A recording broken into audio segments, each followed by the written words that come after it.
order ng pre-trial chamber tungkol dun sa sinumpite ng mga abogado ni Tatay Digong para mag-inhibit yung dalawang huwes sa pre-trial chamber 1 na nauna nang nagdesisyon na dapat ituloy ang preliminary investigation sa kaso ni Tatay Digong. No?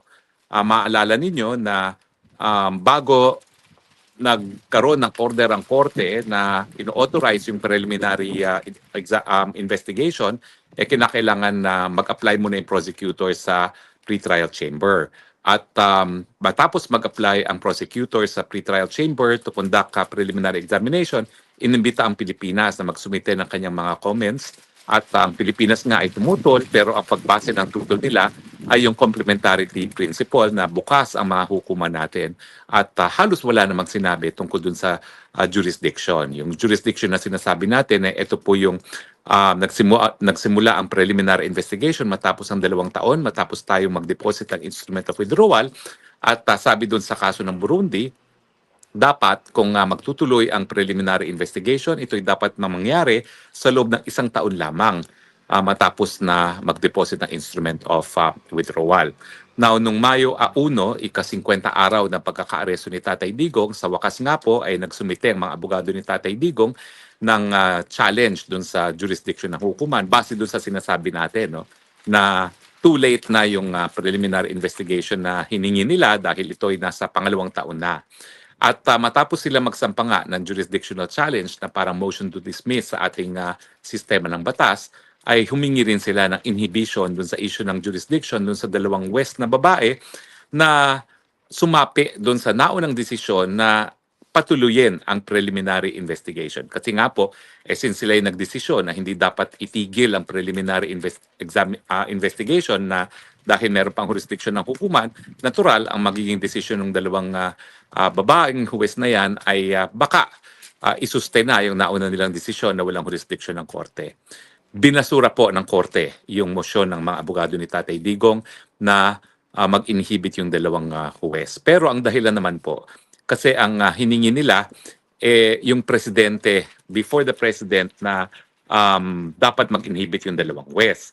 Pero ang sabi ng korte, yung provision na in-invoke ng ating mga abogado ay para lamang kung ang West mismo ang magre-request ng voluntary inhibition, ang proseso, dapat yung West mismo ay pupunta sa presidente ng ICC. Pero ang ginawa ng mga abogado, gusto nilang inhibit yung mga judges, ibig sabihin, ibang provision ang dapat gamitin. No? Hindi yung provision na yung West mismo ang gusto mag-voluntary inhibition. No? Ibig sabihin, kapag ang judge mismo ay gusto mag-voluntary inhibition, kinakailangan magbigay alam siya at ipagbigay alam sa presidente at humingi ng go signal sa presidente ng hukuman, parang chief justice ng hukuman. Pero ang nangyari, sabi ng hukuman, kaya nila dinismiss yan, hindi naman yung mga... Sorry, nahulog. Sorry, nahulog. Hindi naman yung mga West ang humihingi na i-inhibit ang kanilang mga sarili kung hindi yung partido. So, ibang provision ang dapat gamitin ng ating mga abogado. Anyway, yan po ang latest sa kaso ni Tatay Digong. Ulitin ko po, binasura ng korte yung motion ng abogado ng ating Tatay Digong na mag-inhibit yung 2 judges dahil yung provision na ginamit nila ay provision kapag ang West mismo ang gusto mag-inhibit, mag-voluntary inhibit sa kanilang mga sarili na hindi naman po yan ang kaso dahil ang ating mga abogado nagsasabi dapat sila mag-inhibit kasi nga minsan na silang nagdesisyon na merong jurisdiction ang korte miski ang preliminary investigation ay hiningi ng prosecutor sa 2nd taon na matapos tayo mag-deposito ng instrument of withdrawal. Okay, sa po yan po ang ating updates from The Hague number 4. At abangan nyo po ang susunod pa nating updates from The Hague. Basta updates from The Hague po, ito yung mga development na nangyayari sa kaso ni Tatay Digong. Meron nga pala pang further update, no? Nagsumiti na ng second batch of disclosure of evidence ang prosecution. No? Hindi ko pa po nakikita kung ano yung mga bagong ebidensyang dinisclose nila sa prosecution, pero yung pag-disclose po ng ebidensya, gaya ng aking nasabi dati, no, ito po yung kakaiba sa ICC.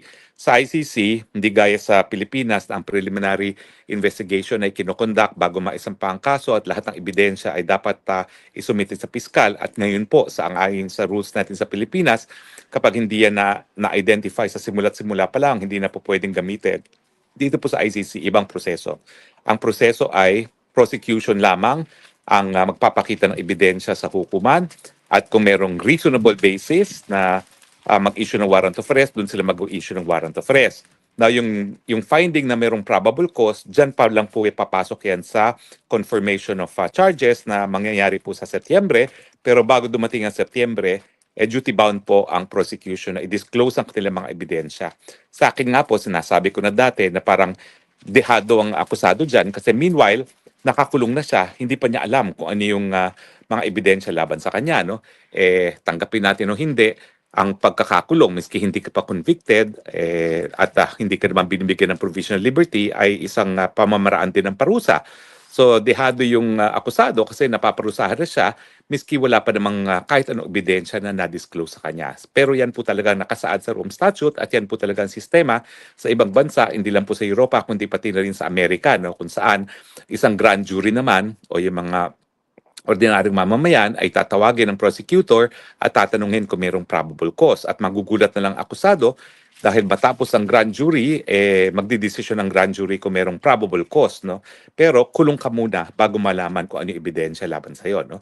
Ganyan yung sistema ng mga kaputian na nakasanayan nila, no? Sa atin, hindi ganyan talaga, no? Pero wala tayong magagawa. Ganyan talaga yung nakasaad na procedure. Sa akin, ang sinabi ko na nga, advantage niyan, yung pangangalap ng ebidensya, obligasyon ng prosecution kasama mga pulis. Ibig sabihin, ang biktima, biktima lang. Ang kakalap ng ebidensya, gobyerno. Ang maganda naman sa atin, every step of the way, bago pa makarating sa hukuman, alam na kung ano yung ebidensya.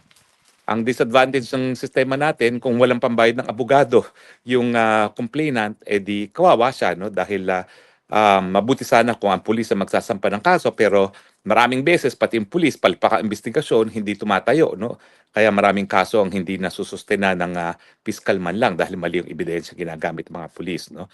So, meron pala talagang mga plus and minuses, yung ganyan na tinatawag nating inquisitorial system na ginagamit ng ICC. So yan po yung dalawang updates natin. Binasura yung pag-inhibit dun sa dalawang huwes na nauna nang nagsabi na merong jurisdiction ng hukuma dahil nga po ang sinubitin natin ay parang motion to dismiss on the basis of lack of jurisdiction at nagkaroon na po ng second batch of disclosure of evidence. Ang isang pula ko pa dyan, hanggang ngayon marami pong redacted. Bakit naman sinasabi na kung ano yung basehan ng pag-issue ng warrant of arrest at sinasabi na sa hukuman na mayroong probable cause, bakit may mga ebidensya hindi pa rin pinagbibigay alam sa akusado? 'Di ba? Parang hindi naman patas 'yun.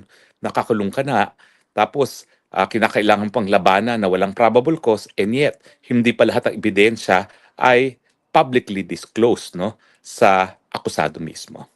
Okay? So ito pong pang-apat nating report from The Hague. At huwag po kayo mag-alala kapag mayroong mga developments pa sa kaso, i-report din po natin yan sa susunod na report from The Hague. Maraming salamat po. Ito po ang Spokes ng Bayan. Hanggang sa muli po. Bye!